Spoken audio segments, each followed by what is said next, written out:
Broadcasting. Okay, welcome everyone to the celebration of OAT 20 years and this third in a series of 4 in conversations with. Today we have the curators from the earlier editions with us, and they will join us for a conversation on the history of the Triennale, but also on thinking together about the future of the Triennale. As a part of the 20 years jubileum, we entered into collaboration with Architecture N, which is a Norwegian architecture magazine, on producing an essay series that reflected back on previous editions of the Triennale. So together with Architecture N, we invited all the curators and initiators of the earlier editions to kind of reflect back on what they did in their work with OAT, and also think about what the relevance of that is both today but also in the future. And we're very happy to have everyone here today, and I will do a short round of introductions to start with, so everybody that's at home looking at this knows who is who and when and where they worked with the Triennale. I will also start with myself. My name is Hanna Densik Petersson, and I'm the director of the Triennale. And now I'll ask Reilulf to say hello. Reilulf, this is Reilulf Ramstad. He is the mind kind of behind the first edition of the Triennale. He was on the board in NAL and worked intensively to create an Oslo Triennale and managed to do so and produce the first edition in 2000. And then there's Gudmund Stokke. Hi Gudmund. Hello. Hi, who was president in NAL when they arranged the second edition of the Triennale in 2003. So he had a very instrumental role in making that happen. And then we have Gary Bates. Hi. He was the first appointed curator in OAT and worked with the Triennale in 2007. And then we have Bjarne Ringstad. Hey Bjarne.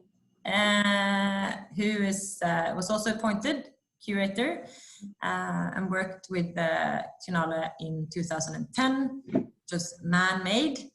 I should have introduced all the all the titles, but we'll do that afterwards. And then in 2013 we had Rotor, who curated and was appointed through the first international open call for curators. They unfortunately couldn't join us today. And then in 2016, we had a team called After Belonging, and Alejandra Navarrete Llopis is representing the team today. Hi. Hello. And then last but not least, Cecilie Stax-Olsen, who was a part of the team in 2019, the last Triennale. Hello. Hi. Okay, so I guess with no further ado, I'll ask, wait, I have to say to everyone at home, so there's both people joining us on Zoom in the meeting, but then there is also people attending through a YouTube live stream. And in both these platforms, you will be able to ask questions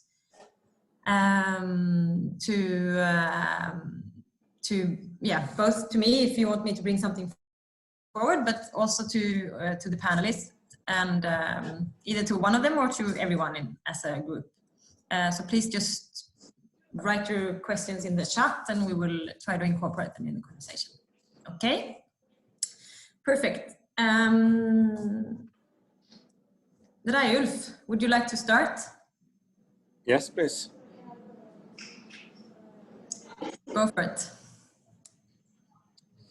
Okay, it's of course I'm very happy to be here, and then it's to say I received the architecture prize and I'm in the middle of this dinner celebrating it, so I have to just say, like, I can attend not more than half an hour, unfortunately. So, and as I understood, you wanted us to give some reflections of a theme. Yeah, just very short to use the essay you wrote, and yeah.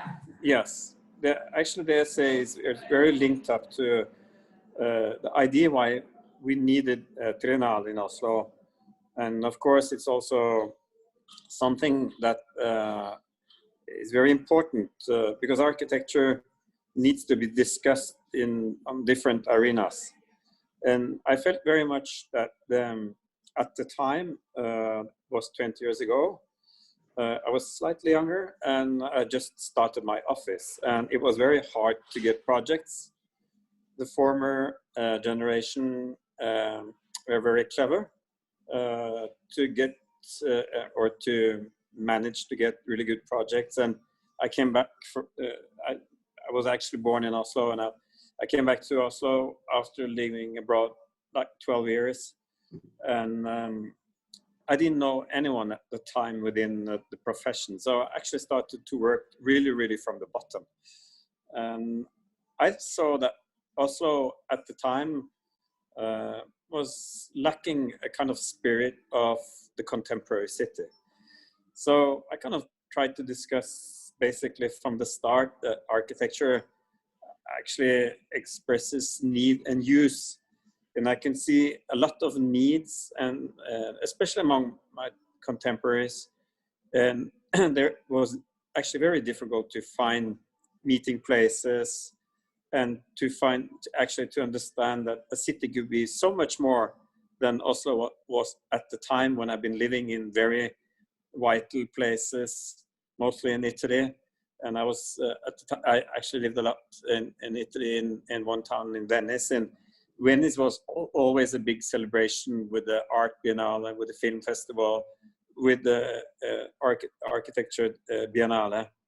So that was my kind of motivation and the idea came up to start something not similar, but something that was actually adapted to Oslo and its conditions.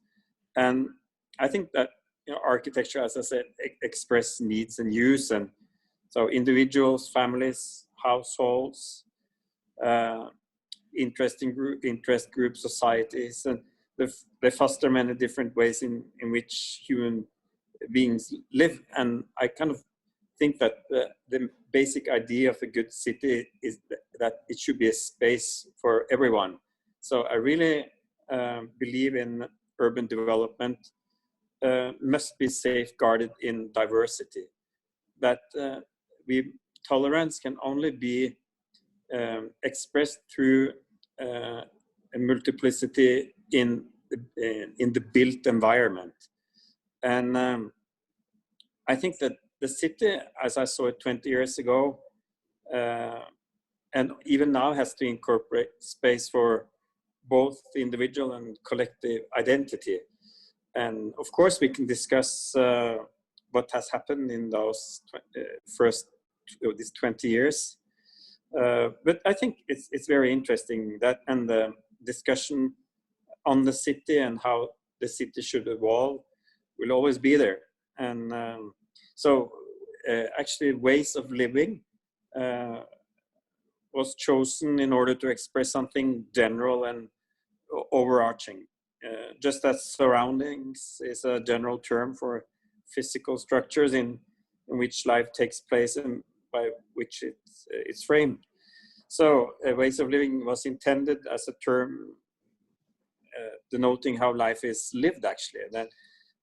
And what I really believe in is that when among my friends and the people I know of, I see so many different preferences, how people want to live. And I think the only way we can actually work towards a better urban life, especially in this time here, you can see that the city is not only a functional landscape in terms of living and working, but it also becomes a place where we have our recreation. So the city in a way also becomes very much a recreational landscape.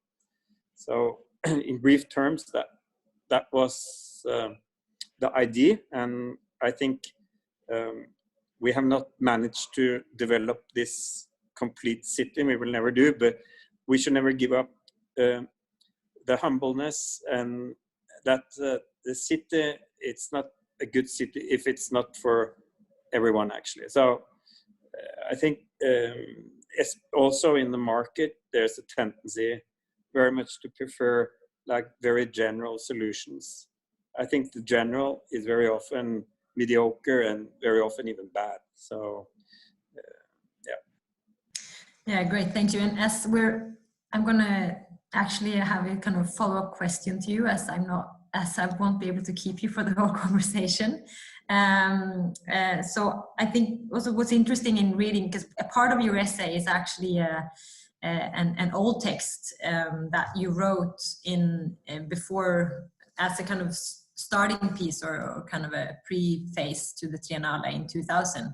And when reading that, I think a lot of what you write is many of these issues that you bring up is still relevant, I think, in many ways. But I want to ask you, but because you also said it now, that when you came from living abroad, you felt coming back to Oslo was you were looking for a bit more vibrant kind of life and a bigger discourse on architecture and what it could do. And do you find 20 years later that has the Triennale somehow, or has the city in any way kind of managed to actually create a larger debate on architecture, and what kind of, how do you see that 20 years later? Yeah, of course, it's I don't have one particular answer, but I think that at least this city, how I live in, I was born just in the center of Oslo, and I just live a couple of 100 meters from where I'm born, actually, right now. And I think it's become, for me personally, a better city. I think even there is a shortage of housing, especially in the places where all people want to live. I think the city offers much more possibilities, and it's more interesting. I'm not sure if all the new architecture is all the buildings, but I think also the mentality of the people. I think especially young people, I work with, even if I not considered all that young anymore, there's a lot of young people working with me, and from my own children, I see they have been living in the center of Oslo for all their life, and I think the city has become more vibrant, more interesting, richer. It's been growing. I am, even if I'm not a huge user of the new parts of Oslo, it's there, and I can of course enjoy to have a morning swim, even at this period of the year. So the city has opened up in many ways. I think much of the architecture could be much better. I think the quality of the architecture, it's quite a big concern. I think especially with huge housing development we have seen, there's a tendency that these buildings become non-architecture in a way. But of course, there is a lot of good example of places and buildings that really embrace the love of what the city should be. So, I mean, there is both good and bad sides within these 2 decades. But all in all, I think Oslo has become a better city to live in. I don't know what the part the Triennale has played in this, but I believe that the consciousness and discussion of the urban development and how actually we discuss how to develop the city, it's very important, and to engage people. I think that the Triennale still has a big challenge to engage more people in the general public, and that is something to, like, the coming editions should have more focus on how you can attract actually big numbers of people. because what we discuss is really concerning each and every one of us, despite if you're architect or not architect. So, yeah. Yep. But, Great, thank you, Reilulf. So Gudmund, I'll ask you to do a short introduction as well. Yes, hello all. Yes, interesting to hear you, Reilulf, because it's, you know, I was president of the Norwegian Association of Architects back in 2003 until 2006, much the same situation as Reilulf was describing. It was a period with much discussion about, you know, quality of urban spaces, urban planning and design, quality of architecture, modernism versus traditionalism, and so forth. And also the architect's standing in society was not particularly strong. But at the same time, Oslo was faced with what we might call a paradigm shift from being the harbor city to the fjord city, nested between the blue water and the green forest, between the blue and the green. So the city center was then, you know, when you came down to the Oslo Central Station, the city it ended there. And this expansion towards east and the water was something being discussed. It had been decided to locate a new opera in Bjørvika to act as a locomotive for the expansion of the city eastwards. And there was a large number of urban development projects going on. And the Fjordby plan Fjord City plan was more or less decided on, but it was decided by the city council a couple of years later. So this was the backdrop for the Triennale of 2003. The 2000 Triennale with Reilulf was perceived as a great success, you know, something really new and vibrant. And NAL was determined to follow up with the second Triennale. So our main focus was a bit different from the first one, which was maybe I saw it as more sort of theoretical and very visionary, whereas we had the focus to communicate with the general public about the great changes and the improvements that Oslo was facing at the time. To show the public what is actually going to happen. At the same time, we wanted to show, you know, from an architectural NAL perspective, also show to the people in Oslo the importance of the architect's role in, you know, huge processes like this, which I'm a little bit proud of that role, and I think this is something that should be more recognized. That was also very much a part of the backdrop for our Triennale. And also, of course, to try and create a debate with involving politicians, the architects, of course, and also the general public. And there was one more thing that we, you know, with all the things that you could see coming, you could also see that Oslo was going to change dramatically. And also the architecture, I was very convinced, and I still am, that the architecture and the quality of the architecture was going to change the whole image of Oslo. And we thought also this is something that we must try to spread the news also sort of internationally. I called it Oslo as an architectural capital of Europe. And so these were the main focuses, and when we started our planning, and you know, one of the main points of the exhibition was the Triennale was a huge exhibition down at the harbor, showing all these projects, and we also had a number of events that turned itself to the general public.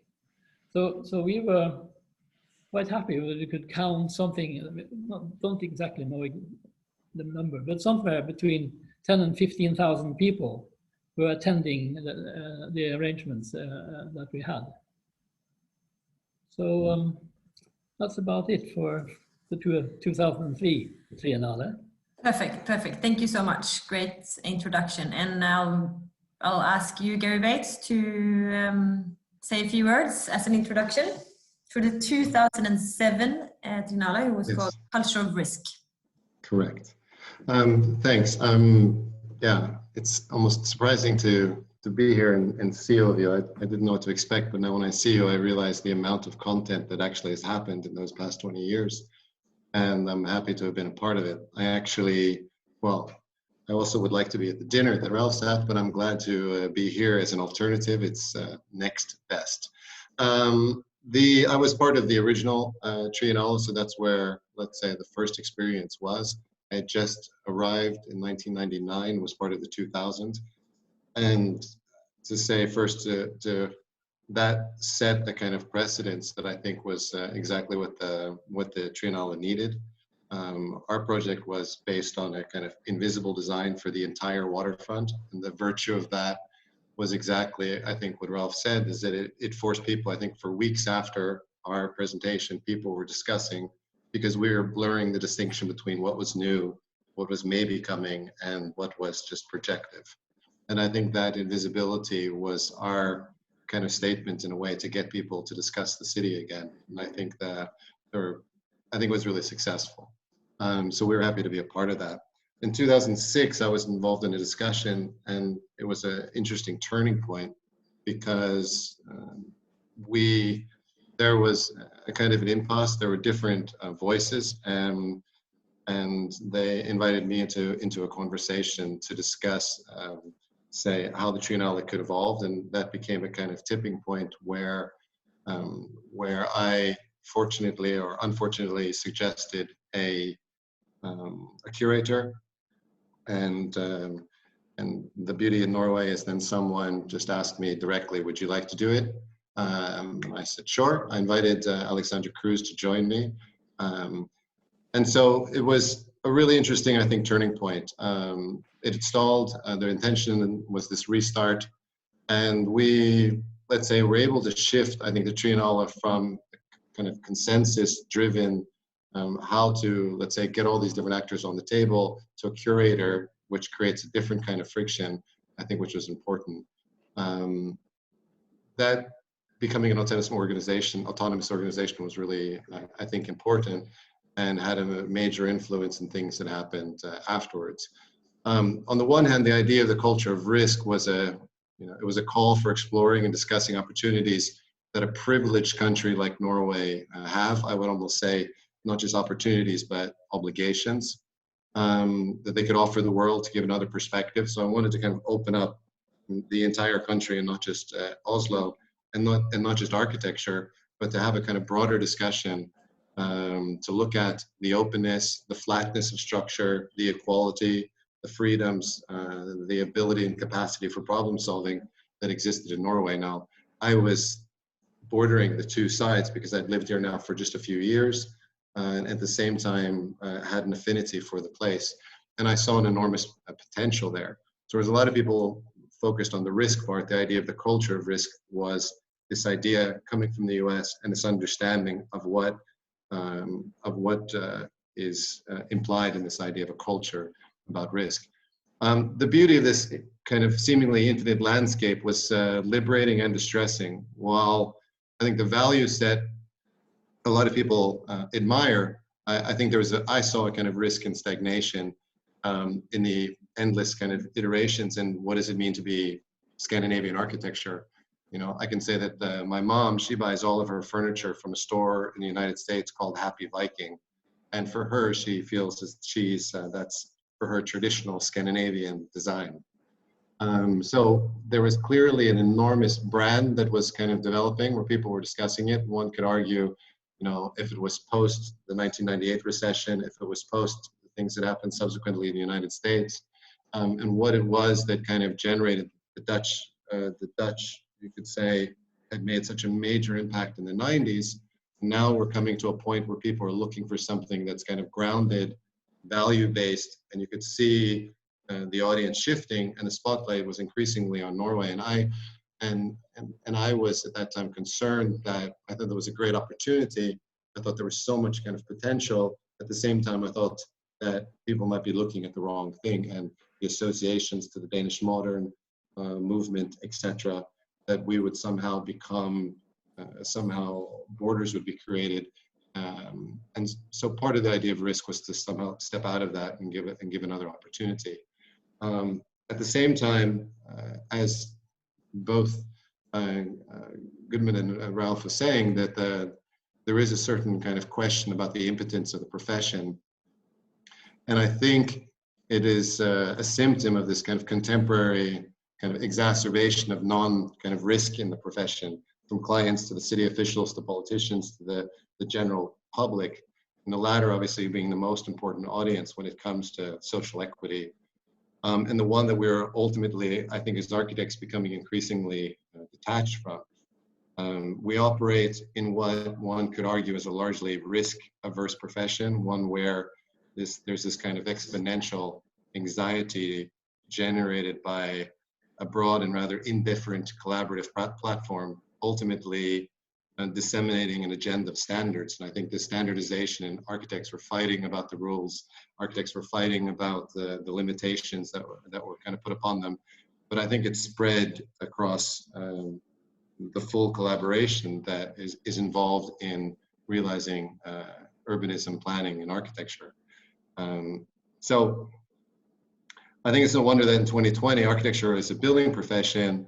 And I think it's, you know, when I think that all the pressure that was there and the risks that were kind of not taken, back in 2007, we were talking about the environmental situation. We brought up, I think, a lot of issues concerning urbanity, concerning the recreational landscape, concerning brownfield regeneration, concerning the complexity of decentralization and decentralized towns and cities, and what that meant in terms of every city having a concert house and all the infrastructure and the shopping centers, and this new definition of suburbia, you could call it.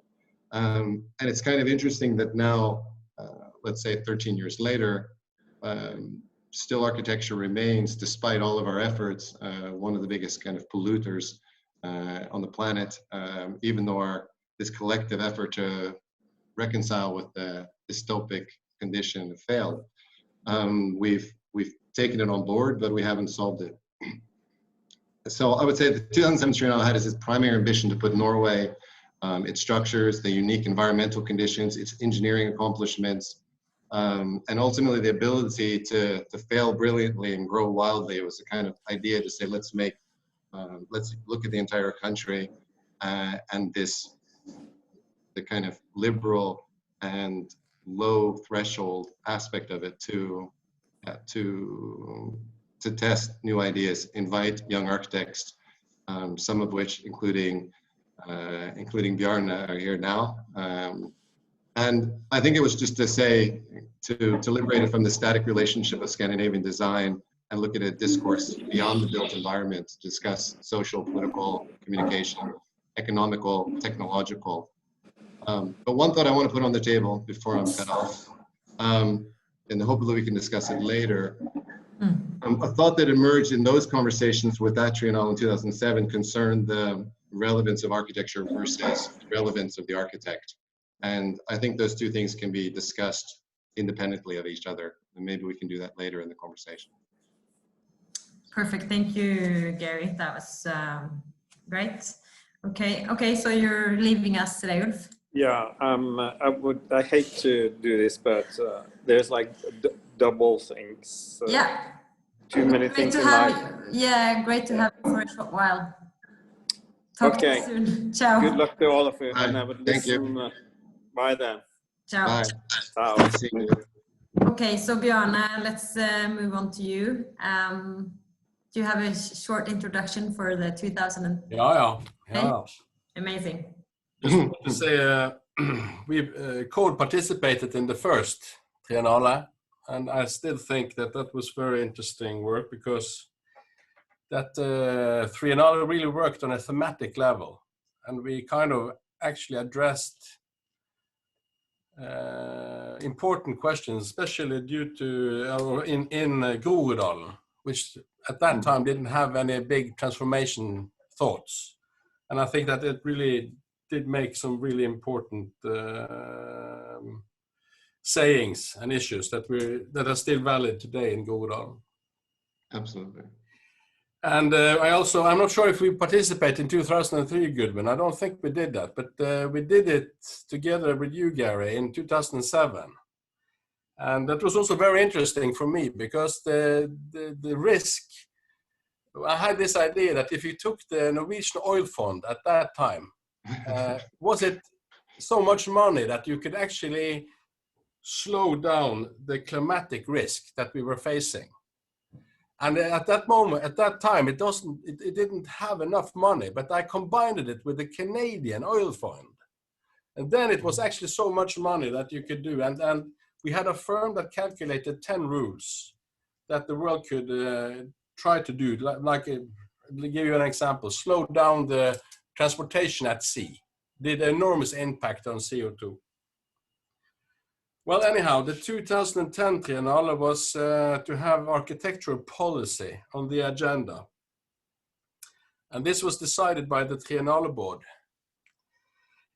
I actually still find the architectural policy very difficult to understand. But, this year in February, Oslo municipality approved their own strategy for architectural policy. And I think that is a kind of a starting point for maybe developing this into something that can have a big meaning in Oslo, like a big search for the identity for city development. In 2010,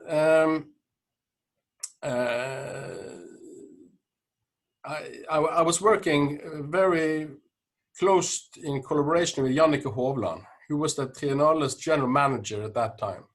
And she did tremendous work. And we actually set out on an exploratory journey together to investigate what architectural politics could contain in 2010. And we had a big desire to have a bottom-up process that should involve a broad professional environment and especially the various architecture and landscape architecture educational institutions in Norway, and bring them together in a way in this quest to kind of fill up this bottom-up bottle with architectural politics. It was titled Man-Made. And it was a very big ambition because we wanted a debate about the role of architecture in governing and leading the development of society, of course with a focus in Oslo. And we also wanted to strengthen the role of the architects.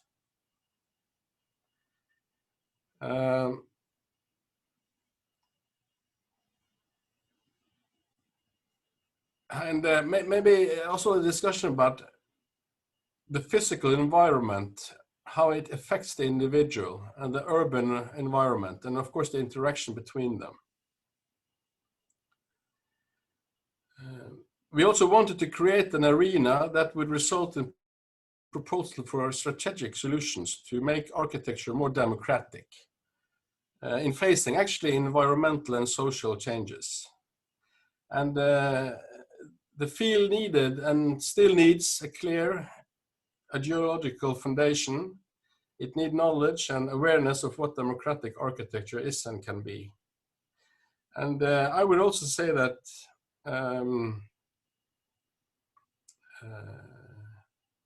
maybe later on, this is, I think it's important for us to discuss that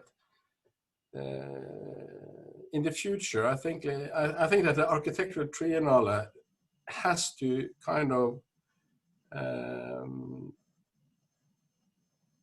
remain up to date on the issues of Oslo, and it must cultivate a kind of a sense of curiosity to explore Oslo's identity. I think that is very important. Okay, thank you. Great, thanks. We'll just move on to Alejandra. Yeah. I have images, but Cecile, do you have images? Because if I'm the only one, maybe it's better to no images. Okay, so then I will do just an informal talk. Maybe it's better to keep it this way for everybody, so I'm not the only one with images. Well, first I would like to thank Hannah and OAT for organizing this. I'm very happy to be part of, the celebration of your 20th anniversary. It's really nice to, listen to the whole history of, this cultural event, from, framing the institution and defining the institution to appointing specific curators to later to have international competition, right? That in a way depicted different forms of practicing curatorial events or practicing also architecture, right? With collective endeavors. So it's really nice to see the pictures of all of us, on the 7th. It's really nice. And in fact, I'm here to represent my collective or a collective endeavor of a team of 5 scholars, designers, researchers, and curators. I'm going to name them, for the sake of authoring and giving credit to everybody, even though it will take me some seconds because we have long names, but the team was composed by Luis Alexander Casanovas Blanco, Ignacio González Galán, myself, that I'm Alejandra Navarrete Llopis, very pleased to meet you, Carlos Mínguez Carrasco, and Marina Otero Bercier. So we are a team of 5 architects that were selected, as I was saying, through an international competition, and we proposed the topic of After Belonging.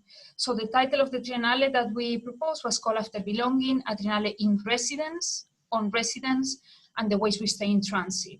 And we were looking how architecture can intervene in new forms of identity, how can, material, spatial, and territorial practices can imagine new ways of being together, new ways of forming communities, new ways of forming collectivities. And we were looking at identity not only from that perspective of belonging on the idea of the attachment to places, but also to the level of our relation to the objects that we own, share, produce, and exchange. How do we manage our belongings, right? So we had like those 2 levels of understanding this idea of belonging. And I had to remember that in 2014, there was the migratory crisis in Europe and in the world. So we were looking at the spaces of asylum seeker centers and refugees, refugee camps. We were like studying those case studies, but we were also looking at these questions of identity and belonging from different perspectives. So not only in the people that is forced to move in a particular way, but also to other forms of circulation of objects, for example, with the Amazon infrastructures. So what was the logistics behind the production, delivering, and consumption of all these objects that nowadays we store in our houses, but also to the sharing platforms of Airbnb. How nowadays we can define our homes in a totally different way, right? We arrive to an unknown house and we have the feeling that is part of, or that we belong to that space, right? Even though we are staying there only for 2-3 days. So we were looking at those ideas of different temporalities and different understandings on, or that connection between permanence, identity, belonging, and temporariness at all those different scales. Also understanding questions of tourism as well, right? So different aspects. And the Triennale was also looking at different scales, from the planetary scale, territorial scale, transnational scale, the scales of our homes, and the design of the furniture that was part of our homes. And I think the main ambition of our edition was to expand the formats that the Triennale was asking us. So in the call, we were supposed to present or propose an exhibition, and a catalog, and we presented 6 different platforms in order to, expand the different dialogues that we could foster through that idea of new forms of identity, new forms of belonging. So we did 2 exhibitions, the exhibition on residence and the exhibition in residence in Doga and in the National Museum, but with the exhibition in residence, we selected 10 different sites that we opened for competition for architects to intervene on these sites. And the idea was to expand as well the site of the Triennale. So the Triennale was happening not only in Oslo, but also in different cities around the globe. And in a way, we were trying to establish a dialogue between those complex processes of identity and belonging, or new forms of definition to these questions at different contexts and different sites. And we were really interested on the idea of what is the agency of architects intervening on those sites. So the idea first of expanding the geographies of the Triennale was important, expanding as well the time of the Triennale. So rather than understanding the Triennale that we're going to be open on 2-3 months, we launched the competition a year before.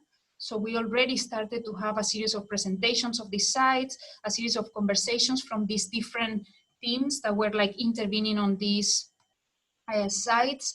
And then another question or another ambition was to expand the different audiences that we were addressing.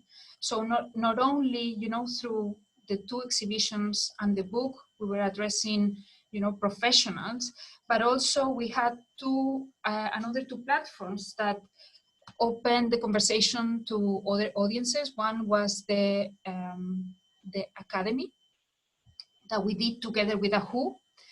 So we brought more than 10 international universities to Oslo to the opening. So they became not only audience for the conversations that the Triennale was having, but also active agents during 10 days of the opening of the Triennale. So they were also visiting different places in the city and activating the city from their perspective, coming from, like from Venice or from Australia as well. And then another platform that was important also to opening up to very different audiences was the embassy. So by the end of the Triennale, and again, expanding the time of the Triennale, so everything was not only condensed at the beginning or opening, but also at the end, we had another important event bringing people to Oslo, and was this embassy that we built as a temporary installation, temporary embassy in the Oslo City Hall, in the main hall of the City Hall in Oslo. And it was an embassy to represent the communities of the autonomous region of Rojava that were like trying to propose that the questions of democracy were not necessarily connected to the idea of the nation state. And, it was like the Kurdish community of Oslo were there, present in the space, but also the Kurdish community in Rojava was also present through YouTube. So it was a very, very different audience. There were like some architects, but not that many. So it was, a very different type of conversations. The mayor of Oslo opened the floor for the discussions, and we had 2 days with different, cultural agents, activists, and so on, discussing questions of democracy and nation states. For example, like a Sami representative came as well, so it was quite interesting, this idea of bringing politicians, architects, activists to the same table and under the same umbrella. And for us was, as Bjarne was saying before, I think even though the curators have changed and then maybe the ambitions or the discussions, I think this idea of having a thematic Triennale for us was quite important, and for all of the 7 editions, right? That we had a specific topic, and then we invited different practices and practitioners to develop their own understanding of this particular topic. So we could foster, we could advance the idea of new forms of belonging. Great. Thank you, Alejandra. And last but not least, Cecilia, and then we'll try to have a conversation across the table. Thank you. So I'll just shoot now. I'm the last, so I should just go for it. So yeah, in the spirit of you, Alejandra, let me say, start with saying the group of curators that I represent, which is Maria Smith, Matthew Diel, Phineas Harper, and myself, who curated this Triennale about the architecture of degrowth. So we were asking the question, how do we build our cities and societies when economic growth is no longer the goal, but human and ecological flourishing matters most? And important here was that this was about enabling change through design, not through collapse, as we like to say. And I think that's particularly important to say now, because today I often hear, in the light of the pandemic, which we can't kind of come around, and you hear people saying all the time, using that as an example for why degrowth is a flawed idea. So, you know, they say, look what happens when we scale down production and consumption, look at the economic crisis that so many people and societies are facing, and so on. But I just want to make clear that this kind of sudden and unplanned and chaotic response to a crisis is not degrowth. Degrowth is a long-term commitment to downscaling consumption and production alongside an intentional and democratic reorganization of society in a more just way. So you can say that COVID-19, on the other hand, has, of course, disproportionately affected the most vulnerable in society. And if anything, I think it has shown why alternative ways of organizing society are needed.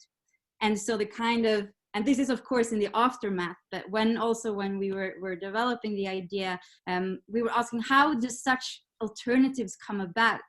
It seems like the kind of dominant response to address crisis, such as we're now seeing with the pandemic, but also with the climate crisis, it seems to kind of narrow our scope of action by aiming to protect and maintain existing systems rather than changing them. So there is a very kind of strong consensus that we have to change radically, but it has to happen within the contours of the existing system so that nothing really have to change. So when we then decided to curate an architecture festival on the theme of degrowth, it was to really highlight the possibilities of radical change in the world and point to how architecture and urban planning and urbanism could lead the way. And so, of course, it's specifically interesting to think about this in the realm of urbanism, for example, as the growth paradigm has been kind of materialized through these urbanization processes, which is characterized by increased privatization, consumption, real estate speculation, and of course, the acceleration of the depletion of the world's resources, which comes from urbanization processes. But then, on the other hand, you also have the fact that the city is the place for possibilities. It's where people mobilize in cities or in streets and squares to kind of demand a change. And for us, it was the central thing with the Triennale was to kind of foreground these possibilities for change. But of course, in order to kind of realize these possibilities, you first have to overcome or break through what makes it impossible.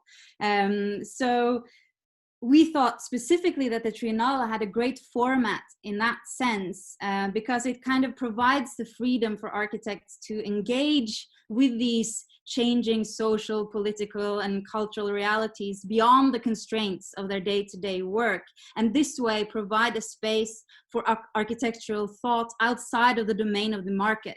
So to think maybe more about what kind of architecture society wants and not so much what the market wants. So accordingly, we wanted also the Triennale to expand the ideas of what architecture is and does. And we did this by presenting, and this was also key to engage a broader audience, to present theater performances and immersive artistic interventions rather than the kind of architectural plans and models, in order to position architecture not just as a simple thing to be achieved, but more as also a speculative exercise. You can say a form of spatial agency in order to explore and imagine alternative future spatializations that better encompass ecological and human interests and values. And I think very key here is that these alternatives were not fixed or fully formed solutions, but like society itself, they were an open-ended process. And I think it's exactly this openness is key in order to provide a space for where what is currently thought of as impossible can be expanded. And of course, this should not be mistaken for this idea of just simply celebrating the openness of the future. Instead, I think the Triennale is really a space for experimenting with alternative possibilities and then very concretely study their implications and consequences on the ground. And certainly we've seen that many of the projects that we started developing during the Triennale now actually has further developed and is having a clear impact on architectural practice and urban planning. So for example, the audio walks that we developed with the Triennale is now, we're working with developing that into a digital tool for participation to be used by Norwegian municipalities in planning processes, so here concretely, and also the project Factor of the Future, which I'm writing a lot about. We're writing a lot about in the essay, developed a series of methods for future scenario thinking, which is now taken further by Doga, where they're working with a project called Rural Futures to develop a more inclusive urban development where they bring in young adults in the process through this kind of future scenario thinking.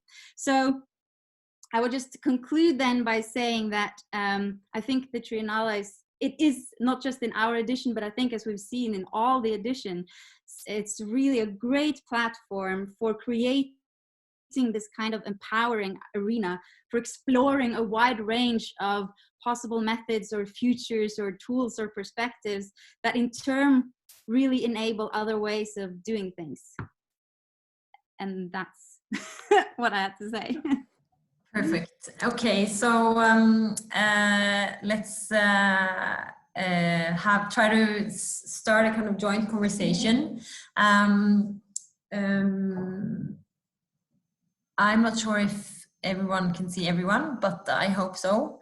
Okay, cool. So I want to actually start by trying to kind of maybe move forward from a bit what you're talking about, Cecilia, in terms of the Triennale as a platform, and how can it kind of work as a platform. And I want to ask you, Bjarne, after reading your essay and also hearing you talk about the introduction here today, in the essay you kind of puts a lot of focus on that. Now looking back 10 years, you think that for the Triennale to stay relevant also for the future, it needs to focus more on local issues, but also try to involve builders and kind of developers and contractors in a way into the discussion to actually have an impact. And I just want to ask you, in your opinion, what role do you imagine that OAT could have in the future? Like, what kind of platform would you imagine that OAT should be to be relevant? Yeah.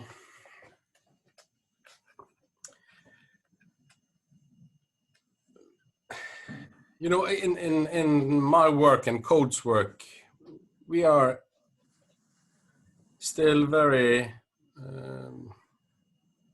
aware and very focused on Oslo. And I actually think that straightforward that the Oslo Architecture Triennale, if it is to remain up to date, it must cultivate a sense of curiosity and explore Oslo's identity. And it must at all times be on site and present. Otherwise, it will become irrelevant to the city and turn into an imitation of other international triennales. And I think it must have the courage to address Oslo's in its own terms, and actually dare to ask the city's residents about their real and actual needs. And I think a very good start is to actually to invite in private contractors and builders into this format of the Triennale. And of course, it must be done in such a way that they see a self-interest in participating. And I can give an example because Code has worked with the real estate company Solon ever since it was founded. And one of the most important processes in this collaboration have actually been a discussion about architecture. And not about square meters and costs, but actually about architecture and how architecture is to have an expression in the situation where the project is to be developed. I mean that this is important that the Triennale examines places in Oslo, and the goal is to open the discussion and find new and unknown solution. Code has worked a lot with projects at Jessheim. So a discussion about how the extent of Oslo should be defined is an interesting discussion in itself. I have been asked by residents and politicians at Jessheim, what is the identity of Jessheim? And not easy to answer. Not easy to answer, very difficult, but I think it is a very interesting question for the Triennale. So. Yeah, and just for your kind of non-local viewers, Jessheim is a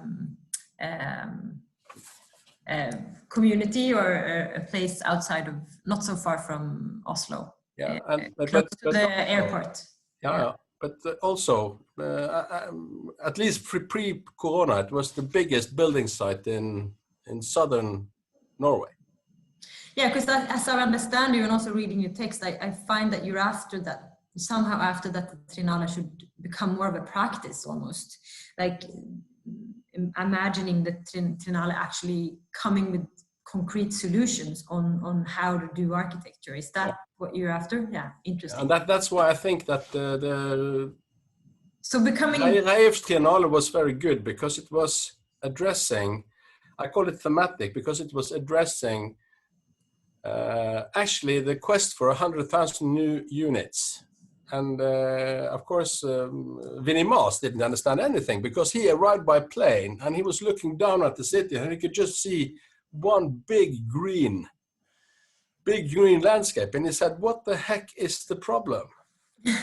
So, but of course, what actually this Triennale did was actually to show that it was quite easy to put in 100,000 new units. Because if you just look for new solutions and how to reformulate landscapes or even built landscapes, you can find these solutions. But I'm very positive, Hanna, and I think that the Triennale is relevant because it's, in its best version, it can offer an expressive vision of vision we otherwise wouldn't have. It will always be this X factor. And the advantage of the format is that it can be highly relevant and you can focus on a specific area and only to disintegrate afterwards. So you don't have to be afraid of kind of putting forward wrong solutions or being provocative or But of course, I mean it, we have to be honest. And I think that the Triennale should focus more on the profession. It has to be for the profession and it has to be an interdisciplinary structure, solid rooted in architecture and urbanism. And it must be about Oslo's identity. And it must absorb the needs of the city's inhabitants. So I wanted to be very strictly on this professional, but of course, communication terms. There'll be this arena of different inputs. Yeah. No, I think it's interesting because I'm after this kind of idea the Triennale and what it can actually be. And I want to ask you, Alejandra, as a kind of to react a bit to what Bjarne is saying, because in the essay you write, and I can quote, the Triennale has the potential to become a catalyzer for certain practices whose work may not find its place in the construction market, but whose ideas are relevant to advance architecture discourse, and kind of the Triennale as a space for giving voice to practices that would never enter into an architecture discussion if it would be through actually practicing architecture. So what are your thoughts on what Bjarne is kind of suggesting in a way? No, totally. I was thinking that for me, this type of cultural events can stay relevant if, of course, we include, the expertise on spatial and technological knowledge that our discipline has, but we always we connect this knowledge and this disciplinary arena with the cultural, social, and political aspects of the transformation of the society, because I do think that architecture is a cultural practice, is a social practice, and is a political practice, with specific means and tools, of course, of buildings as an element of definition of our discipline. But in a way, we are generating spaces, discourses, and ideas for people to inhabit and people to live together. So we cannot, in a way, remove from the equation of our discipline these different aspects. So I do think for me to stay relevant would be to always be grounded on the social transformations that are happening nowadays in our society. For me, that's key. And another thing is that maybe we don't need to dissociate, the construction or private market from other type of practices. So maybe it's not one or the other. I understand that sometimes we need to choose our battles. So we don't have the means to include everybody, and there's no such a thing as, full inclusivity, I guess, on when you have a specific space, a specific budget, and so on. But I do think on the dialogue between practices that are more speculative or utopian or more connected to intellectual endeavors could be in dialogue with practices that are more connected to, the technological advancements of the brick, and maybe precisely on those dialogues we can advance new ways of, imagining better futures. So I do think it's better not to exclude. So I think it's better to, connect and establish dialogues. And at least that's what we were trying, and at least that's my and our understanding of architecture, as a cultural practice and an intellectual endeavor.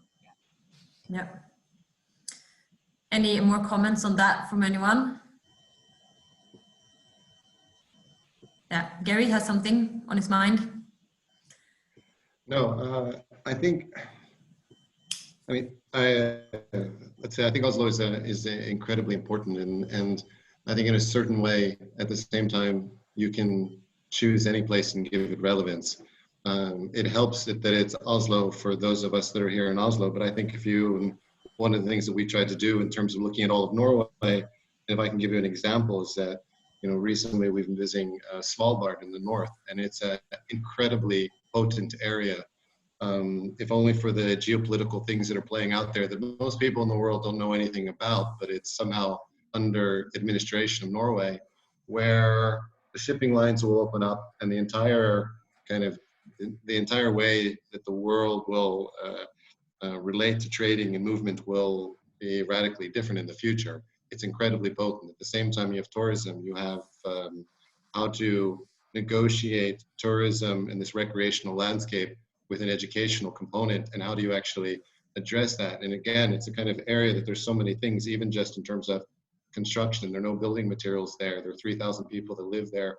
How do you use that intelligence that you would get and be able to take that into other areas, like areas where you have incredible immigration and temporary structures and things? And so how do you, that's what I meant to say, to put Norway out on, let's say, to kind of completely open it up for as a kind of, and look at it with all the things that it offers, whether it's the offshore industry that it's created kind of structures that architecture could generally only dream about, and the amount of research that goes into that. If you just take research as a starting point, in general, architects are, I mean, unless you're a researcher, and thank you, Cecilia. I wish I was a researcher, and I wish it was really a pleasure to listen to you talk, because that's exactly how I would like to kind of run an architectural practice, let's say, and to have that kind of ballast behind it. But if you take research, I mean, generally, we as architects, no one's paying us to do it. We do it because it has to be done. We come in far too late in the process. And so I think to keep it, as you say, as a kind of intellectual discourse, to be able to use, I think almost every condition that you could want to talk, whether it's immigration, whether it's the geopolitical, whether it's environmental dystopia, whether it's tourism, the recreational landscape, new forms of construction in difficult environments. There's so many things that are coming out of Norway that you could use. And that's what I'm saying, is that we have the ability to kind of disseminate that information to a much larger audience than just here. And I think as a testing ground, it's amazing. And I think it'll change radically, even when you start to look at what happens when sovereignty ends, what happens when we come to a borderless society, what happens when immigration kind of, when immigration changes and borders, you know, which many of us would say is an inevitability if you want to abolish poverty and have universal income and things like that. And architecture, I think, plays into all of those, or architects, I want to say, rather than architecture, because and that's what I tried to say before. And that's what I also, again, Cecilia, liked, is that you didn't use the word architecture or architects, you just said spatial agency. I really appreciate that, thank you. So I think it's an intellectual practice. I think it's interesting. And I think actually one thing I wanted to throw back, even though that's not the question now, is that just as in 2007 we changed and made it a curated based platform, I think in 2020 maybe Oslo falls out of the word Architectural Triennale and maybe it becomes the Norwegian Architectural Triennale. That would be my suggestion. Yeah. Gudmund, your approach to the edition that you did were very much kind of down to earth in a way, and you choose to somehow show best practice, which is maybe a more kind of traditional way of discussing architecture, showing projects that either are planned or has been planned or built. Looking kind of from 2003 and what you did with the Triennale then, and your ambition for the Triennale, and what kind of platform that would be. How are you kind of during this discussion here today? What are your reactions on how the Triennale developed in a way? I like your description, down to earth, because that's absolutely what it is. Probably I am also very down to earth architect. I enjoy these themes that have been sort of shown quite a lot in the later triennales, and I think it's been very good. But they are, many of them, very narrow for addressing academics and intellectuals and architectural practices that have focused more on the theory than the practice, maybe. This is not entirely true, of course, but it's interesting. And I'm just looking, for example, degrowth with the home planet, lek og lytting, Fremtidsfabrikken, which are all, I think, very interesting elements in the Triennale. And at the same time, they have a very narrow appeal. And I think they also would be, and many of these examples are essential for the quality and the sort of width of the Triennale. So I think absolutely they should be integral part of the Triennale, that sort of thinking. But I still think there is room for more. You know, you don't have to be very narrow, very intellectual only. You can be that and also be down to earth, as it were. So this is really what I feel. I would like to you know, look at who is the target. We mentioned academics, intellectuals, and architects. Bjarne, you mentioned architects and architecture, also very important, obviously. Politicians, but not least, you know, the general public. I think is a very, you know, it's our target too. And I really believe that the more people that understand architecture, take an interest in architecture, take an interest in discussing architecture and urban developments, urban life, the better chance there is for the quality of our built environment to be better. And also to give architects better possibilities to do good planning, do good design, do good architecture. So I feel that, you know, 20 years experience, how do we go further? I think we should focus on a wider audience. I call, you know, you call it architectural festival in your webpage, Hanna, which I think is good and absolutely in my thinking. But the festival is something also that includes, you know, the more the better. So I think that's interesting. I think also it is a golden opportunity for addressing and connecting with the international environment, especially within architecture, planning, and design.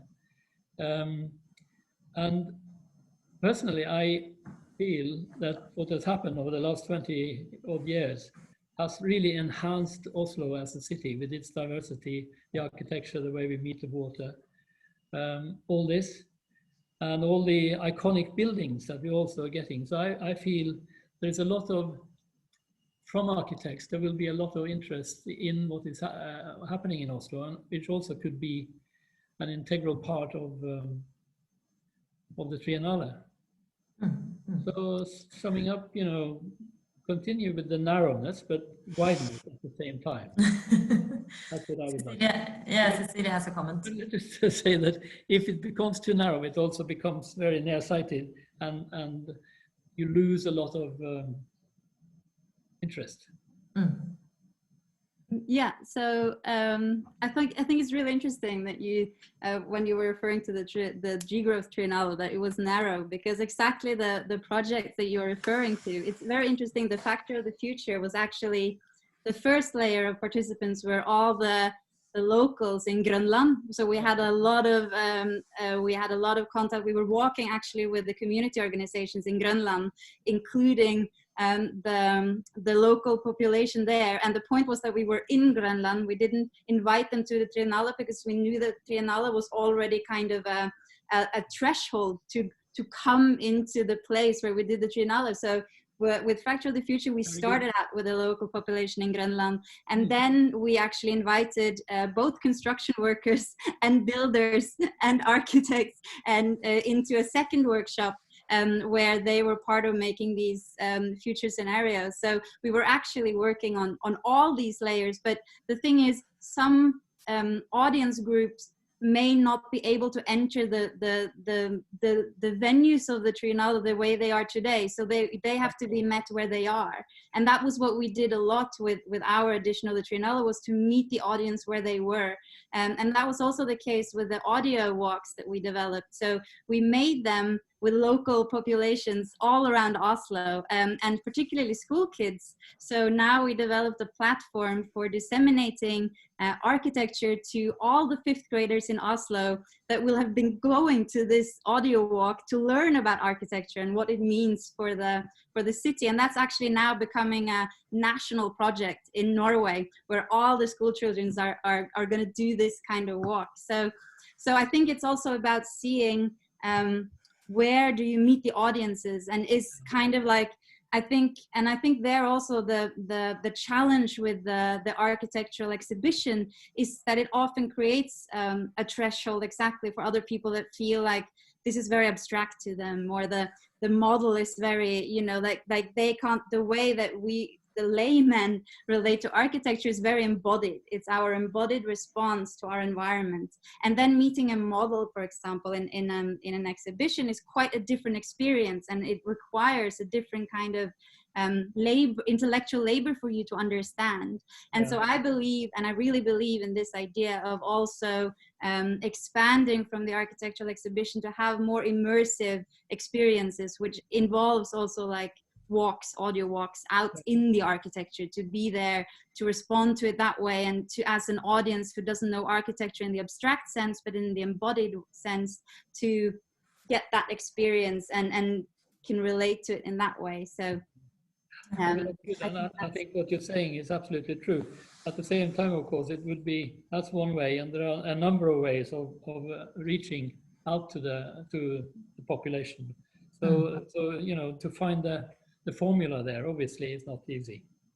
And I think also, if I can add to that, I think like a lot of at least in the last 5 or 6 years when I worked with the Triennale, a lot of the projects that we do are long-term projects. A lot of them live on even after the Triennale, and I think that some of them are also a bit invisible for the people who were not part of them anyway, or who are not deeply involved, but that doesn't mean that they're not influential through the people that actually meet them. But I do think that there's definitely like layers of the Triennale that are visible to some people and are attractive and relevant to them. And then there's other layers of the Triennale that might be more visible to the traditional architect, like kind of the practicing office, or where an exhibition like yours that you put up, Gudmund, or maybe in 2000, where you invited architects to actually come with concrete examples of how to, which I think is super interesting, how to develop Oslo. And they were visible to a different audience in a way. But yeah, Bjarne, you kind of raised your hand, you had something. Yeah, just had to unmute. I'm not very glad for this, that the Triennale is turning into kind of a broad festival. I mean, of course it can be fun or something like this, and it can be reaching out, but I think it is important to understand that Oslo is a European capital, which is very special because it's small, it's by the fjord, it's by the mountain, it has nature close to the city center. And you had this question where we were saying, what role can OAT assume in connecting the local and international discourses? And I think that the easy answer is like Björvika. Okay, you import kind of international style or trends or whatever, but we could also say by examining local context and Oslo's identity, one can perhaps uncover international, relevant, and interesting projects. And they're interesting because the architecture of the project is locally motivated. And I'm talking about how it looks, how the architecture is expressing itself, and the identity of the people surrounding it and using it. And of course also that it is based on environmental clear thoughts in the local climatic situation. So I think it's a very, I'm not, of course, against that the Triennale is, will broaden up and do a lot of stuff that can be, you know, containing art and music and all this. It's fine. But still, I think it's important for me, at least, to just say to the panel that I think we still have big possibilities in our profession to actually clarify and make architecture, and especially residential areas and residential buildings and outer spaces a lot better. Like Reilulf was saying, that he was a critic of a lot of what is going on now. Do you think that, I want to follow up on that, because do you think that that is the role of the Triennale, to kind of bring forward those examples of better residential housing, for example? Or do you think that's to the kind of task of the profession? No, I think that is actually the role of the Triennale. Okay, yeah. Yeah, and I think also the Triennale could also discuss make the Fjordbyen more accessible. Yeah. Make the Fjordbyen bigger with recreational areas. It's a very political discussion. And I just wanted to say that, I think that maybe the Triennale should take a critical look at the Byantikvaren's yellow list, because it's very big and long, and it could be a way to find new plots and even new areas for densification. Yeah, no, it's interesting. Yeah, you're looking upon the Triennale more as an architectural office. Yeah. Doing architecture work in a way. Yeah. Gudmund, what's your thoughts? Yes, it's interesting because, of course, when I was in the Triennale, and I was my point of departure was the architectural profession, NIL, and I've always looked at the Triennale as a kind of an extension of the architect's sort of activity, and also a way of profiling architects and architecture in society. I don't look at this as architectural practice or office, but I think it's definitely very much a part of the architect's identity. It should be. And there should be, if you have 5,000 architects in Norway, there should be 5,000 of them being owners of the Triennale. But what I had also taken note before the meeting that, like, one theme that I think would be interesting for a Triennale is how the residential, housing is being developed. If you look at the last 10, 15 years of residential development, it's enormous. And to me, the quality of it is in very many cases, or most cases almost, really not up to standard. I'm thinking of qualities of living, outdoor space, some play areas for kids, and the quality of the actual dwellings, not to speak of materials and details and architectural expression. This is, I think it's quite an important theme. Yeah. And it's a political theme, but by addressing it in the sense that a Triennale could do, I think it could be a voice heard, and which could have impact on the ways of thinking, because it's with the politics and all privatization, more and more left to people that have only one motive when they build, and that is to earn money.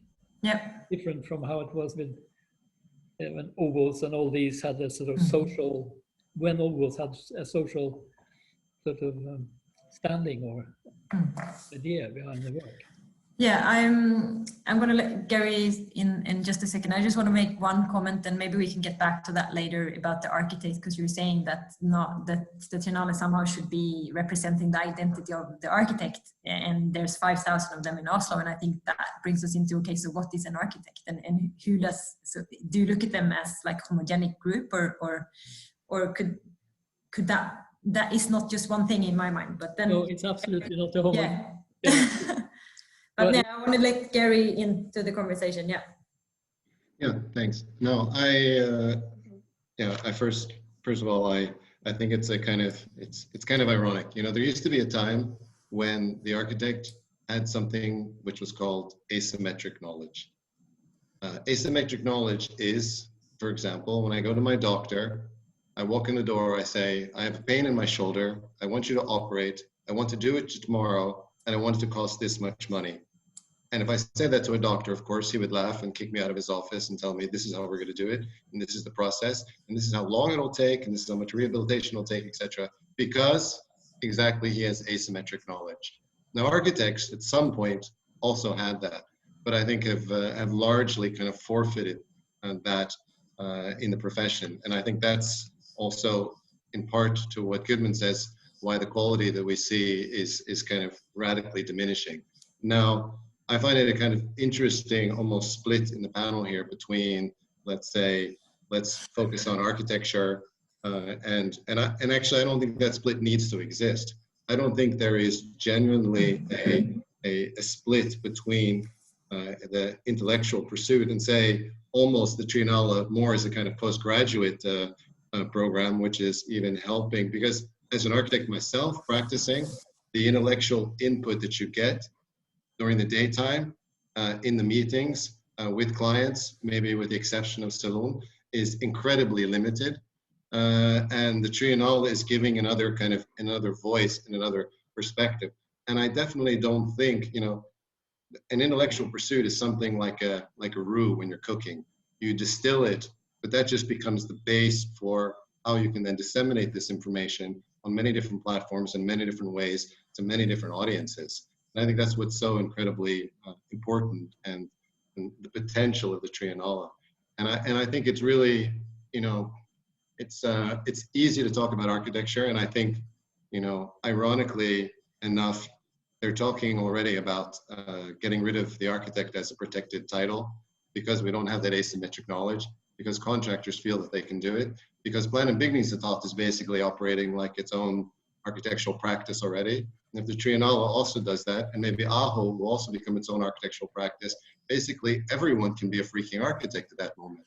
And I think there is still a unique knowledge that the architect has, and that's why I try to make a separation between architecture and the architect, because I think the type of education we have, the ability that we have to kind of consolidate a lot of different types of information and bring them together and bring them to many different types of audiences is still kind of unique and asymmetric to what other people can do. And so I think the architect is an incredibly valuable profession. Yeah, I think Alejandra was next, yeah. And then Cecilia. I wanted to respond to Bjarne, but also what you were saying, Hannah, about, you know, there is such a thing as Norwegian architecture as a singular and single way of responding to spatial practices? I'm not so sure about it. You know, and precisely with the Triennale that we did in 2016, we were trying to question that idea, you know, that, or moving beyond identity politics, or using identity as a way of like framing society connected to, you know, the definition of the territory through the national boundaries, the nation state, or the family, you know, so really trying to question those ideas. For example, in our Triennale, we were having local voices that were proposing a very different understanding of architecture. So for example, Grobonesmo was part of the discussion of the international conference, and Space Group has a totally different architecture than TIN. Next to you exactly, and they are all based in Oslo, both of them, you know, but they have a different understanding on how to practice architecture. Or Carl Otto Ellefsen, that was part of the discussion as well. So we had a lot of local practices that have very different aesthetics responses to architecture. So I don't think we can have such a or a singular vision of this question. I think it's much more complex than that. What does it mean to be Norwegian nowadays? Is only people who has been there for 5 years, or is people who has been born in Norway? You know, so there are a lot of like levels of belonging and identity, and a lot of like different diverse responses. Another thing connected to what Cecilia was saying, one of our sites was also located in Oslo. It was an asylum seeker center on the outskirts of the city. And we had local architects, Eriksen Eskaya. Now they have formed two different offices. They were like intervening on this site. And then we have two different groups, one from Bergen and one from Belgium. And they were, again, having a discussion, a pan-European discussion, let's say, or transnational discussion on how to see or how to respond to these complex questions. So I do think the Triennale is a space to precisely question these understandings of architecture. post them to everyone? Because I think they are only for panelists. Yes, Cecilia, you had a comment as well. Yeah, I just wanted to say this regarding this idea of the Triennale presenting solutions. So what I'd like to think about the Triennale as rather widening the scope of action, which I think is really important. So say, Gudmund, you suggested that if we would talk about the living qualities in Oslo as a theme, which I think is great, and I think it's really important to talk about that. But then what the Triennale could do, because if you work about housing in Oslo, it's a very contentious issue. Emotions run high. It's a so-called hot setting where often people are really speaking very emotionally to get their thoughts across, and it's very hard to experiment with other ideas or perspective on an issue when it's so hot setting. And what the Triennale can do is to provide a more cool, deliberative setting where you can discuss these things without so much on stake, but rather experiment with how. So then, for example, say, okay, if we don't talk about housing, what if we talk about just the home? Because the word home is actually missing from a lot of these discussions. So what happens if we talk about home instead of housing in these discussions? And then the Triennale can kind of go from there. And I'm sure there will come a lot of possible solutions and ideas out of that, which would not necessarily have happened in a very hot office setting when you have to find a solution for a particular problem. So I think this idea of broadening the scope of how we address issues and broadening our perspectives is just central, particularly today when things are getting so productive and effective in the way that there's no room for reflection in the same way anymore. Any comments to that? Yeah, Gary, that's a good comment. Yeah, no, I want to maybe move on to or bring us into a discussion on these, because I think also the Triennale has, as it is functioning today in many ways, it's balancing in kind of in between a lot of roles. And on one side, it should kind of challenge the profession in a way, and should be someone provoking new ideas and thoughts within the practicing kind of a community of architects. And on the other hand, it should, like what you're talking about now, Cecilia, kind of meet the audience in a much wider sense, and possibly also not on our own arena, but rather being out there, going to meet the audience rather than asking them to come to us. And then the third leg is the international one. And I want to ask you, maybe Alejandra, and maybe not so much about your work you did in 2016, but rather being on the one here today that's not kind of an Oslonian in a way, and not having Norway as your home base. What is the kind of idea of the Triennale from the outside? And when you decided to answer the call, so what I'm asking is maybe what role can the Triennale play on an international level? Well, one thing that I think is very important on this type of cultural events is that you have an international open call for curators. And this is not very usual in other cultural events. So for us was key. And I think if you keep this model, I do think you will have a lot of responses from elsewhere, not only from curators and architects from Oslo, but also from elsewhere, no? As it happened to us. We didn't have that many opportunities to present our ideas to curate a Triennale, or a Biennale or an exhibition. So I think keeping that model is quite interesting. So that's one of the aspects that made us apply to this. Also the previous Triennale, the Rotor Triennale was quite as well. It was the first one responding or launching an international call.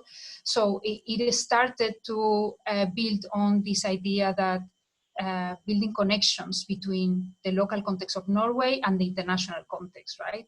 You had this set of curators from Belgium, and they started to look at sustainable practices on a very interesting way. So it was the first time that we heard about OAT, in the edition of 2013, and then we decided to apply in 2014. So I think that that's a way of keeping, your agency or your voice out there, really opening the space of topics to everybody, and I think that's quite interesting for us. And I mean, for us, it was quite fluid, the relationship between us being outsiders with you, OAT. You were precisely you were that bridge between your partner institutions and us that were coming from outside. Of course, we had some knowledge about this context, but you were precisely feeding us and connecting us, with NAL, with the National Museum of Architecture, with WHO, with all the different ages, and then they had their own constituencies and their own audience. So I think you, as this cultural institution, precisely can bridge that international audience with the local audience through those partner institutions that you have. And for us, it was, as I was saying, it was quite natural and fluid with you in the middle, facilitating those dialogues. Another thing that helped us a lot as well was in this idea that you were like connecting us with people, was also the political dialogue that you established. So the Prime Minister came to one of the events, and the Mayor of Oslo opened another event of the closing of the Triennale. So that was also something quite shocking for us, that you could establish those dialogues. No, I mean, it's not that easy. In other contexts, it's not that easy to really engage politicians in architectural events. So I think that was quite important for us, and this idea of broadening or understanding architecture as a cultural practice and bringing people from elsewhere, this idea of bringing politicians as well, or including the politician's voice, is quite important. And then politicians are responsible for, defining regulations as well. So we can also shape their discourses and the future regulations through these dialogues that we're establishing with them. So for us, those two aspects were quite important. That connection. I think coming from the outside gives is having voices and kind of views from the outside on what's going on in Oslo, and then problematizing that. I think it's a very important issue. But then on this kind of the other side of that coin is that it's really, really difficult to problematize something you don't really know, that you somehow need to know from the inside to actually understand how to ask questions about it, which is a very local thing, which means you have to maybe been living in the city for a long time to kind of understand. So I think it's also like a dilemma of being international and being local. It's kind of at the same time. But yeah, Gary. But I think, sorry, just one more thing. Yeah. It depends on your approach. Yeah. So of course we were coming from abroad, but we had your knowledge, and then we were doing site visits. For example, I remember like visiting the Asylum Seeker Center and having interviews with the NGO managing this center. So there is a space for taking care of situated practices as situated spaces. So I don't think if you come from abroad, then you don't have any knowledge or any way of intervening on a site. Precisely is your point of view and your approach that is respectful, of course, with the local entities, local actors, and local conditions that can bring or establish different dialogues. So we were very careful on that as well. Yeah, Gary. No, I mean, I think that's what I said in my introduction. There is a unique situation here in the flatness of the European structure that you can actually walk up to the mayor, which I recently did, and have a conversation.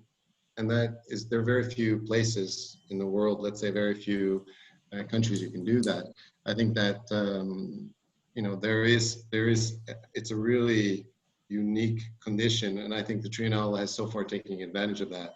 In our, let's say, while we focused, let's say, on many different conditions in Norway, which I outlined before, but when we had the actual conference discussion, there was sociologists, social anthropologists, there was an economist, there was a technologist,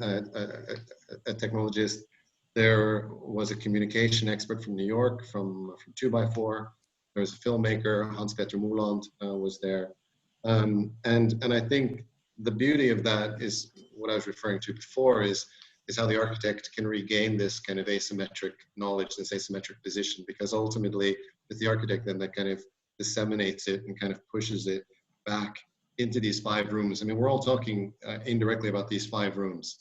And I think you can bring them all together, being the client, the public, the planning authorities, the politics, the academics. And I think when you have all of those kind of components, that's where that's where the architect is really unique in curating that. And I think you as an organization can empower us. I mean, just put it another way. I work in the same city as Bjarne and Gudmund, and this is the first conversation we've had in probably 10 years. Okay, Gudmund and I had a coffee maybe a year ago, but besides that, we don't discuss, we don't meet. There is no critical platform. It's not at the university. We're not meeting for lectures. We're doing our buildings and our practices, etc. We never meet, ever. And in general, even when we do meet, there's a very that's, you could say, the downside of Norway, which you guys could resist, is that there is a really averse, an environment that's averse to critique, whereas, I come from an environment that is kind of all about explosive critique. This is an environment that's averse to critique. So we don't meet, and if we do, we are fucking polite. And I think you guys have a kind of unique opportunity because you don't have to be polite. When you bring in other people, they're going to bring an enormous amount of discomfort as well. And they're going to ask really uncomfortable questions as well. And I think you guys have managed to curate that in a kind of interesting way. I could easily now take notes from everything that everyone said in their introductions, and you'll see that there is really a lot of connections in between what we're trying to say. There might be different approaches and ways to achieve it. Yeah. I think that's actually kind of unique in this discussion. But if you can continue to empower us, and we can take that and bring it back to what we do every day, that's where I think it's such a unique thing. And that's why I compared it not to an architectural office at all, but to, for instance, something that's more like almost a postgraduate discourse, because I think it's empowering. It empowered me. It empowers the work that we do. Like you said, Alejandra, I think it's really great to have that breadth and to have that international perspective and to have this incredible testing ground. And whether that's, and you can define that testing ground as you will. Yeah, Gudmund, did you have a... No, I agree with what Gary is saying, because, the operative word, I bring it all together. It's not a split. I think that, what I'm trying to convey is that I think, the narrowness of the Triennale should be maintained and kept and enhanced and developed. But there is if you do a full circle, it only fills part of the circle of the cake, and you can increase that by very interesting and very important issues that have a wider audience and a wider wider impact. That's the main point I'm trying to make. Yeah, no, and I think what Gary's saying that, okay, so you, Bjarne and Gudmund and Gary, you all work in Oslo, but like this is the first time in a long time that you've kind of spoken together about these issues, and I think that the Triennale should maybe be even better at being that place for meetings and kind of loud and possibly complex and difficult discussions, but they should still be going on, and then somehow the Triennale's job is to interpret these discussions and complex issues to actually disseminate to an audience through programs and projects, and if it's exhibitions or sound walks or theater plays, but somehow be that interpreter of what's going on inside the field and how that can be or is relevant for people outside the field in a way. Yeah. Okay, I think that on my end, I have like 100 more questions on these 2 pages here, but I think that it's time to kind of round up, and I want to say a huge thank you to all of you, and also the Reilulf, who's not here, and also Rutor, who wrote put your kind of effort into writing these essays, and they will be standing as kind of a testimony to 20 years of work and interest and kind of engagement in the field of architecture. And I think the question about the architecture relevance in the future, and also the architect relevance, because I do think these are two different discussions in many ways, should just be continued.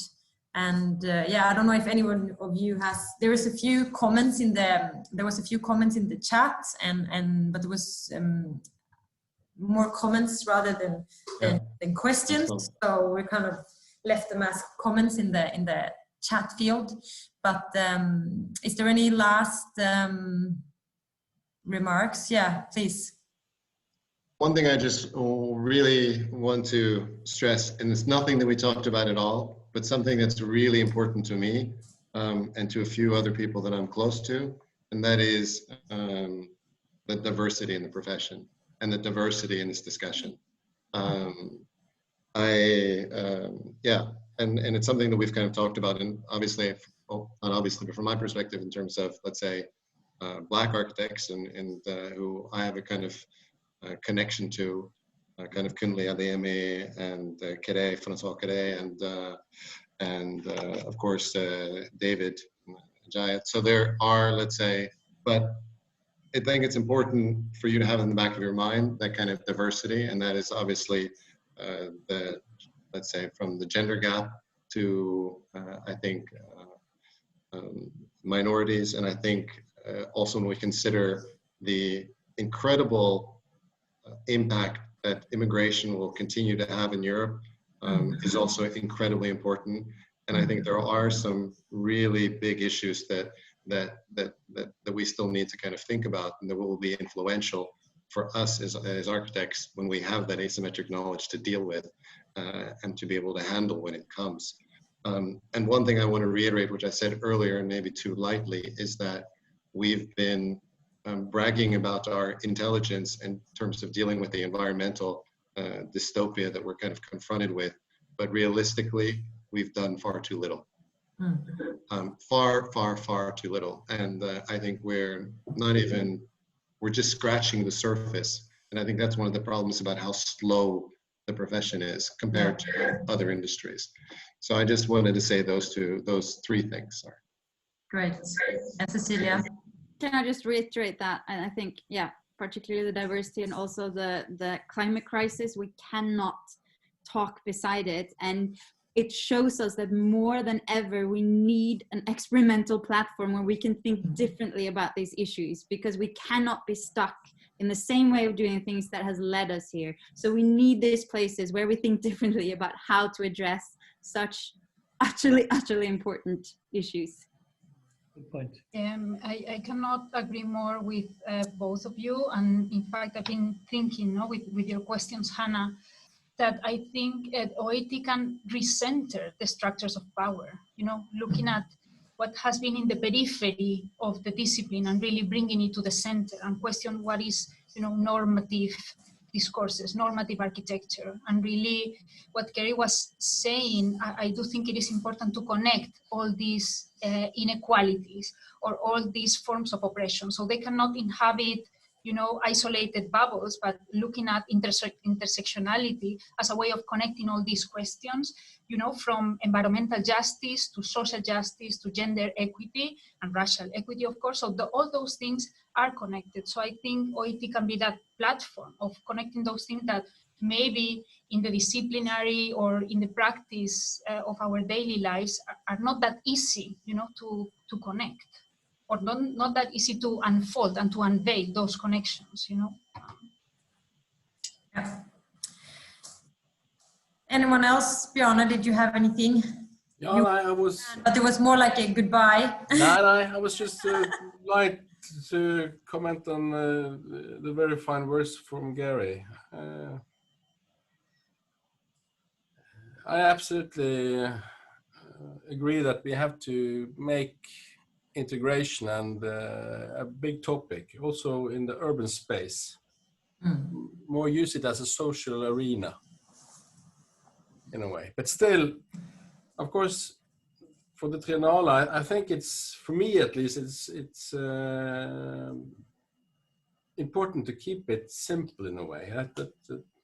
I want the Triennale to be an eye-opener for opportunities in urban development and new interesting architecture for private developers, for public decision makers, and of course the people in Oslo. Yeah, I think it's important.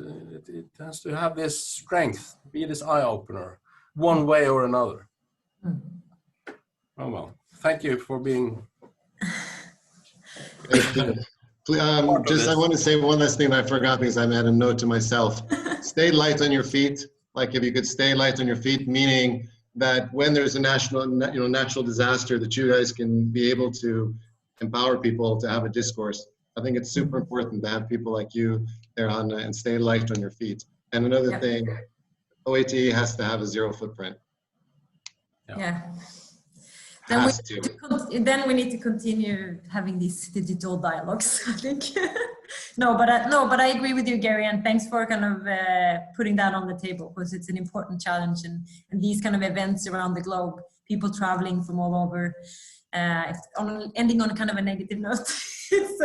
It's a very important issue as well. Can we afford actually doing that, bringing people together from all over the world like that, and then producing exhibitions, throwing in them out, for what and for how long? And so what we do invest in needs to have permanent kind of footprints that are not negative in terms of CO2, but positive in terms of the impact that they do have on people's lives and the kind of development of the profession. Exactly. Yeah. Okay, thank you so much. I hope to see you all very soon in a different, more physical setting. And I also want to say to those of you watching from home that there's another conversation on Friday, which is tomorrow, with Mies TV, who has produced a short film series for the Jubilee. And the Jubilee platform is still ticking with new information every day, and we'll keep doing so until Sunday. And then all the events that are going on will also be available afterwards. So the Jubilee platform is already some kind of an archive of all these discussions. So enjoy that in the time when that's best for you. Okay. Thank you so much for the Thank invitation. you, everyone. Very pleased to meet you all. Nice conversation. Thank you. Bye-bye. Thank you. Bye. Bye-bye. Ciao. Bye. Bye. Bye.